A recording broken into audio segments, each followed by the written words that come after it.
Hello kids! How are you? This is Luna with Everyday English. Hoy os voy a enseñar una cosa que normalmente no se suele enseñar en el colegio. Son los idioms. ¿Y qué son los idioms? Pues los idioms serían similares a las frases hechas en castellano.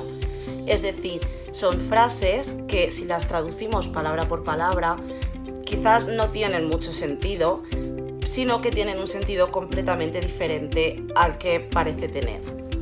Vamos a hacer un juego. We're going to play a game. Os voy a decir una frase, un idioma, y vosotros tenéis que intentar adivinar cuál es el significado de este idioma. Os lo voy a decir primero la frase y luego os lo diré con un ejemplo para ayudaros a traducirlo. Entonces, vamos con el primero. It's a piece of cake. Literalmente esto significa es un pedazo de tarta o es un trozo de tarta. Os voy a poner un ejemplo y os voy a dejar que penséis. The English exam was a piece of cake. We finished in 5 minutes. What do you think that means? ¿Qué creéis que significa? Os voy a poner otro ejemplo. I finished my homework very early. Terminé el trabajo muy temprano. It was a piece of cake. Y uno más, por si acaso. I am learning how to ski. It is a piece of cake. ¿Qué creéis que significa? Pues significa to be a piece of cake, es que algo es muy fácil, very easy. Entonces sería otra forma de decirlo. En vez de decir it's very easy, we can say it's a piece of cake. Y esto te da un toque más nativo y además seguro que a tus profesores les encantará escuchártelo. Vamos ahora con el siguiente. To feel under the weather. To feel under the weather. Literalmente es sentirse debajo del tiempo. No tendría mucho significado en castellano, ¿verdad? Os voy a decir una frase. I didn't go to school because I felt a bit under the weather. O podríamos decir I'm not meeting my friends because I feel under the weather. ¿Qué creéis que puede significar esto? Bien, pues no significa debajo del tiempo o debajo del clima, por supuesto. Significa que te sientes un poco enfermo, que estás empezando a estar un poquito malito, pero no quiere decir que tengas una enfermedad grave o nada por el estilo. No, por ejemplo, yo podría decir no voy a salir porque me duele un poco la cabeza. Y esto en inglés lo podríamos traducir o bien I'm not going out, I have a headache. O podríamos decir I'm not going out, I feel a bit under the weather. No voy a salir, me siento un poco pachucha, podríamos decir. Vamos al siguiente. El siguiente es to get under one's skin, que sería como llegar bajo la piel de alguien o llegar bajo la piel de otra persona.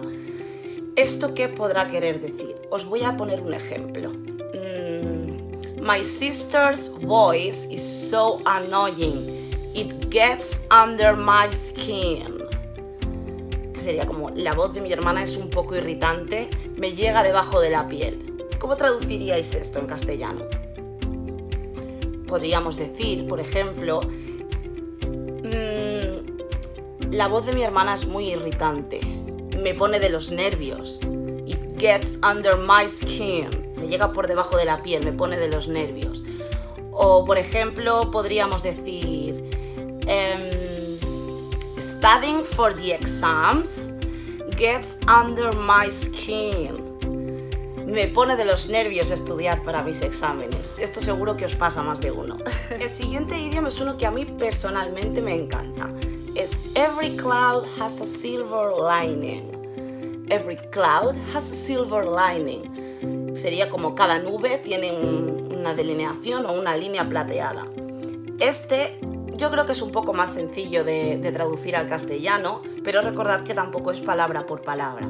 Os voy a poner un ejemplo. I was sad when I didn't get that job, but now I have my dream job. Every cloud has a silver lining. ¿Qué creéis? ¿Cómo podríais traducir esto? Os lo voy a traducir. Estaba triste cuando no conseguí ese trabajo, pero ahora tengo el trabajo de mis sueños. Every cloud has a silver lining. Como quiere decir que entre las nubes siempre aparece el sol, siempre vuelve a salir el sol, que todas las cosas malas pueden conllevar algo bueno. Es uno que a mí me gusta mucho, es muy positivo. Vamos a ver el siguiente. El siguiente es to have beef with someone. To have beef with someone. Tener ternera con alguien. Este no tiene una traducción muy lógica, la verdad. Entonces, os voy a poner un ejemplo. Why do you have beef with him? Because he told the teacher that I didn't do the homework. ¿Qué creéis que puede significar? ¿Por qué tienes ternera con él? Porque él le dijo a la profesora que no había hecho los deberes. Esto lo podríamos traducir como tener bronca o tener problemas con alguien. I don't have beef with you. No tengo ningún problema contigo. Por ejemplo, podríamos decirlo así. O my new colleague is too lazy. I have beef with her. Mi nueva compañera es muy vaga. Tengo problemas con ella. Veamos el siguiente. El siguiente es water under the bridge. Water under the bridge. Agua debajo del puente. ¿Vale? En este sí que tenemos uno muy parecido en castellano, otro idioma, una frase hecha. Os voy a poner un ejemplo. I had an argument with my boyfriend, but now that's water under the bridge. Tuve una discusión con mi novio, pero eso es agua bajo el puente. Agua bajo el puente. ¿Cómo podríamos traducirlo en castellano? Pues diríamos que es agua pasada. I didn't talk to her for 5 years, but then we met and that's water under the bridge. Estuve sin hablar con ella 5 años, pero ahora es agua pasada. El siguiente idioma para mí es muy divertido y además es muy típico en the UK, en el Reino Unido, más que en the United States, más que en los Estados Unidos. Pero os lo voy a decir. It's lovely weather for ducks. It's lovely weather for ducks. Es un clima o hace un clima encantador o genial para los patos. Os voy a poner un ejemplo. How was the weather in the UK during your trip? Well, it was lovely weather for ducks. Esto quiere decir que hacía muy mal tiempo, que llovía mucho, entonces se dice que hace un buen tiempo para los patos porque a los patos este clima les gusta. Es muy típico en el Reino Unido porque, como ya sabéis, en Reino Unido llueve mucho, llueve casi todos los días. Entonces esta expresión se utiliza mucho para hablar del clima. Vamos a ir con el siguiente. El siguiente también tiene una traducción parecida en castellano. It's variety is the spice of life. Variety is the spice of life. Este sería como la variedad es el picante de la vida. ¿Cuál creéis que sería similar en castellano? Os voy a poner un ejemplo. I never go to the same restaurant twice. Variety is the spice of life. Esto sería como yo nunca voy al mismo restaurante 2 veces. Variety is the spice of life. En castellano diríamos, en la variedad está el gusto. Es decir, que cuanto más variemos, cuantas más cosas diferentes probemos, más nos gustarán o más averiguaremos qué es lo que nos gusta. Podríamos decir también, I don't follow fashion. Yo no sigo la moda. Variety is the spice of life. En la variedad está el gusto. El siguiente que os voy a explicar a mí también me gusta mucho. Además es algo que se utiliza mucho con amigos o familiares, con gente a la que quieres, que es to lend an ear. To lend an ear, prestar una oreja. no quiere decir que nos vayamos a arrancar la oreja y se la vayamos a dejar a alguien, sino que, por ejemplo, cuando tenemos un amigo que está triste o que le ha pasado algo, podemos decirle "You can call me anytime you want. I'll be here to lend an ear". Esto sería como escuchar con compasión o escuchar a alguien cuando nos cuenta sus problemas e intentar entenderlos. El ejemplo que os he puesto lo podríamos traducir como "Llámame a la hora que quieras, yo estaré aquí para prestarte un oído, para escucharte". El siguiente que vamos a ver es "a change of heart", un cambio de corazón. No quiere decir que vayamos a trasplantarle el corazón a alguien. Os voy a poner un ejemplo. "I wanted to live in Italy, but then I had a change of heart and I moved in the UK". ¿Cómo traduciríamos esto? Al principio quería vivir en Italia, pero después tuve un cambio de corazón y me fui a vivir a UK, al Reino Unido. Un cambio de corazón lo podríamos decir como un cambio de opinión. Cambió mi pensamiento, he cambiado de opinión, ya no pienso lo mismo que antes. El siguiente idioma está también relacionado con los sentimientos, también un poco con el corazón. Sería "to touch someone's heart", tocar el corazón de alguien. Esto en castellano también es muy parecido. Nosotros diríamos "me ha llegado a la patata". Entonces os voy a poner un ejemplo. "That song touched my heart".